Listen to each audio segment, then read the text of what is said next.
Well, thank you. And I'd first like to commend BYU on a great run into the NCAA tournament, and recognize our administration for the support that they provide our program to the Oklahoma City people that came out and supported the event, the volleyball committee that spends a great deal of time, as I remember having to do it, putting the event together, and then certainly the players that they got the job done. A couple of these players have won multiple championships. Some of them it's their first.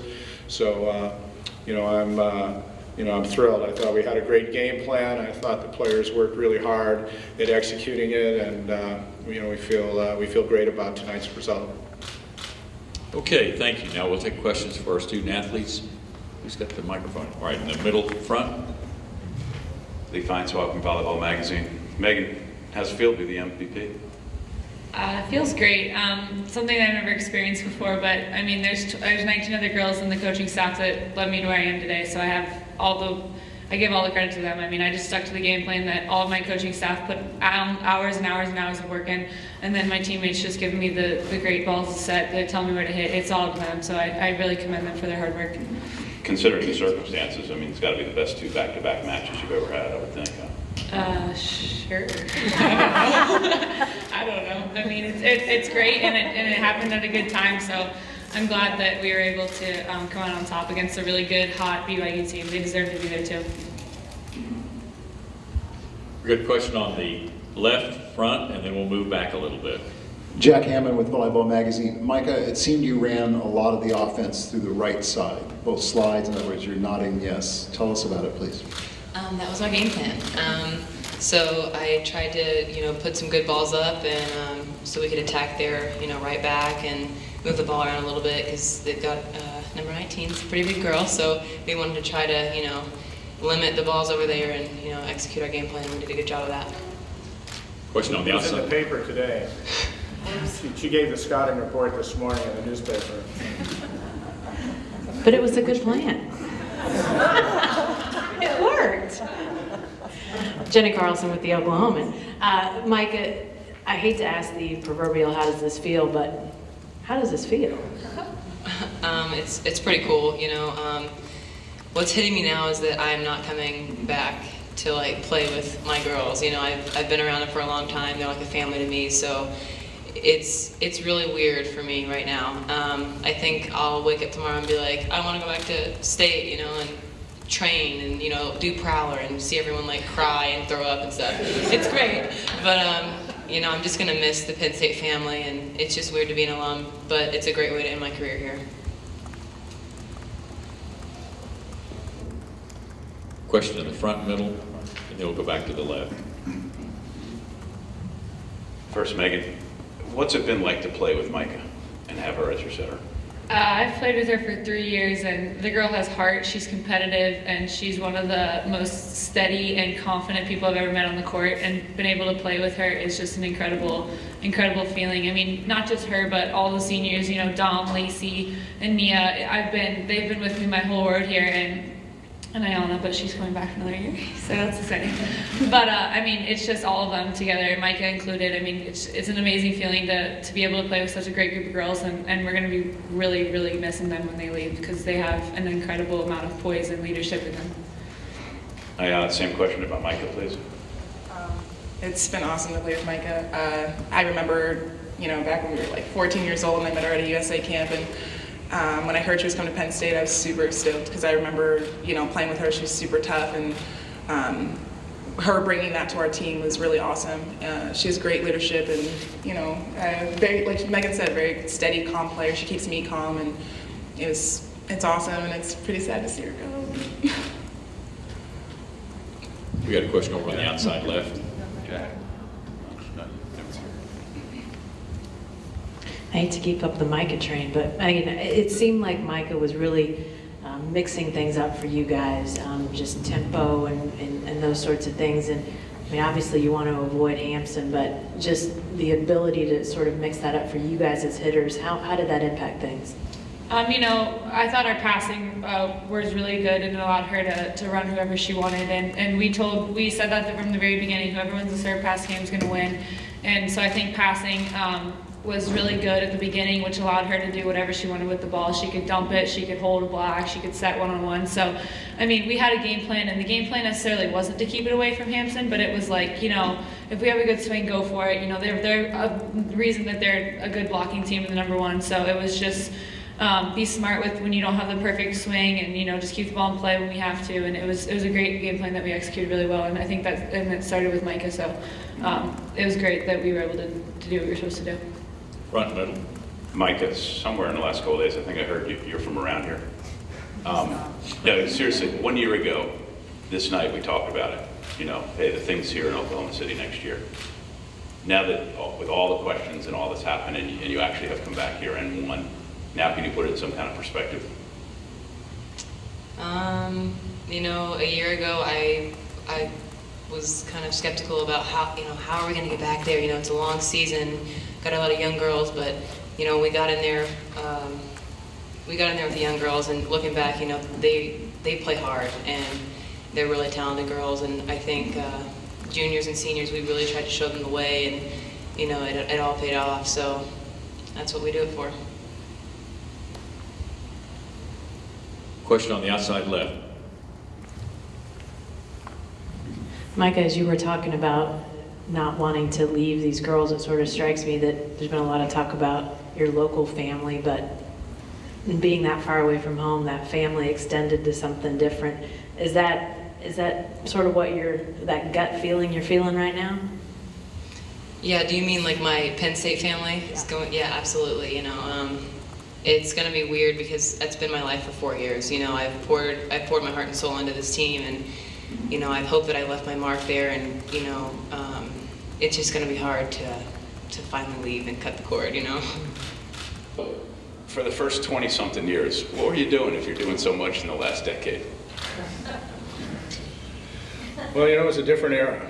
You know, we weren't fully funded for a bit of time, but that was then. You know, it's you know, everything was different. There was AIW was running intercollegiate athletics for women, and things changed when the NCAA got into offering championships for women, and you know, things really changed for our program when we joined the Big Ten.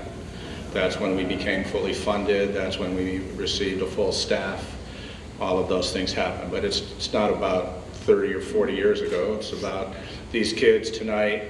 You know, Dom Gonzalez could have easily been the MVP, in my opinion, for the 2 matches she played here. Nia Grant was fabulous tonight. And, you know, it's a team victory. That's, you know, one of the things that we've been really good throughout the year. It's been a good team. It's not, I wouldn't say it's been great fun all the time, but it's, you know, we were good at the things we were good at. We're in great conference. I told the players that, you know, the best tribute they could do for tonight's match to honor Stanford and Wisconsin and the other teams that we played in the NCAAs and in our conference was to go out there and play our best. So I thought that was a great thing. But to take that question further, I mean, how do you explain the last 8 years? I mean, it's pretty magnificent. You know, I don't look at the last 8 years any different than, you know, today's over, tomorrow's Coach Paterno's birthday. So, I mean, this was great tonight. Think about tomorrow.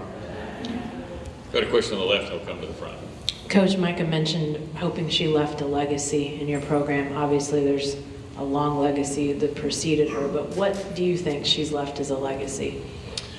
Well, I mean, you know, I mean, she's a tough kid. I mean, that's the greatest thing. I mean, she came in, she had you know, she didn't play her first match. We lost a match at home. She played the next night, and you know, that was kind of her coming out party against USC. They were the #2 team, we were the #1 team. And you know, she just took the game by storm. And she was fresh, and she was crushing the ball from the end line. And you know, in 36 years, that was the one match where our fans rushed the court after the match because it was such a great match. So, Micah's had a lot of great things happen at Penn State, and she's worked hard, and I'm sure that, I've been hard on a lot of players, but I'm sure I was especially hard on her and her development. So, we had a good love-hate relationship, and, I think she achieved what she wanted to achieve when she came to Penn State. And, I'm thrilled for her and the opportunities that she has to continue playing and, whatever she wants to do with her life. Question on the front left, Ryan. Coach, you had 2 brand-new assistant coaches this season. Would you describe each of their influences and to the extent they had an effect on this outcome? Well, in addition to that, I had a new president, a new athletic director, and a lot of change. So things are changing and they impact lots of people. And if you're in charge, you're trying to keep some things as if they're standard all the time. So, Salima was returning to Penn State, having been there as a player and was on the staff earlier. But losing the people that were a part of the staff before, as over the last few years, Dennis Hohenscheld helped recruit some of these players that, were on the floor tonight in the national championship, and Kalina Walters spent a good bit of time training those kids, and Husey and Steve were a big part of the development of the players as well. So, a new staff, there's always challenges, but what it ends up being is the head coach has to kind of reestablish what he's going to do, what his responsibilities are, because everybody has different strengths and weaknesses. So I wouldn't say it was the smoothest transition, but I have great, Salima and I have wonderful chemistry. We, are loose and laughing all the time, even when, now it's her responsibility to go out there and chew on Micah's ass. So. And Stevie Mussey?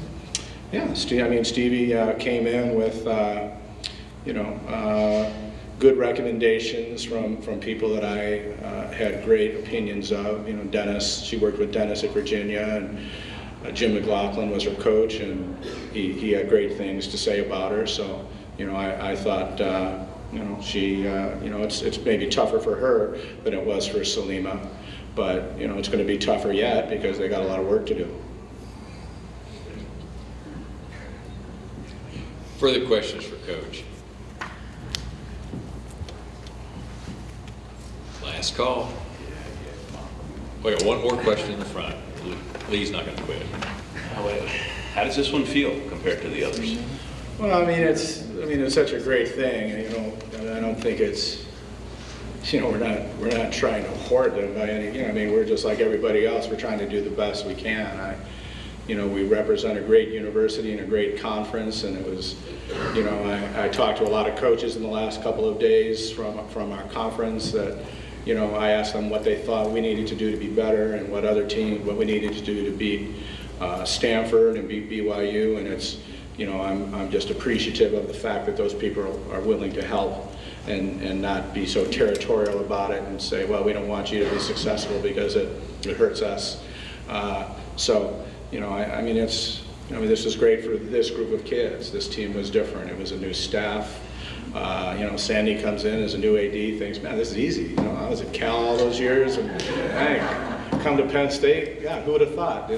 But I'm also really appreciative of Tim Curley and Graham Spanier and the support they really gave me when we joined the Big Ten and transitioned into a new conference. But my wife does scouting reports for me, so I think it's a lot of work.